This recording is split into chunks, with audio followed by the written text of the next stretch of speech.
কিন্তু একটা সপ্তাহ আমরা তাকে নিয়ে দৌড়াইছি। একটা সপ্তাহ সমস্ত ডক্টরদেরকে আমরা মিটিং করেছি, বিভিন্ন জায়গায় ট্রাই করেছি, বিভিন্নভাবে বড় বড় ডক্টরদের সাথে কথা বলেছি এবং আমরা জানতেছি যে লোকটার মানে এখন পর্যন্ত শ্বাস নিচ্ছে, শ্বাস আছে, সে নিশ্চয়ই ব্যাক করবে।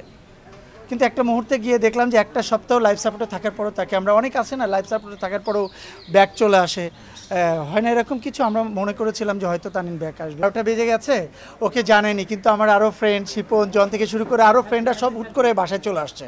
তো তখন ছেলে মানুষ, ওরা হয়তো বা একটা পিকচার আপলোড করছে, ওরা 3টার সময় ফোন দিয়ে গালাগালি শুরু করবে, বন্ধুত্বে গালাগালি যেটা হয় আবদার। হ্যাঁ আমরা বন্ধু না, ওরাই বন্ধু। আমাকে একবার জানানো, অবশ্য ওর বাসা আমার বাসা থেকে ধরতে গেলে 4টা বিল্ডিং পরেই, তো আমাকে জানানোর একবারও প্রয়োজন মনে করি না। এইভাবে আর কি সবসময় একটা আবদার নিয়ে কথা বলতো। আর ওর ভিতরে একটা জিনিস লক্ষ্য করেছি যে ও হচ্ছে ওপেন মাইন্ডেড। ওপেন মাইন্ডে বলতে গেলে পিছনে কোনো কথা বলবে না কাউকে নিয়ে, সব ওপেন বলবে। আপনার ভালো লাগছে না, আপনাকে ওপেন বলবে যে আপনাকে ভালো লাগে না, বাট পিছনে কোনো কথা বলবে না।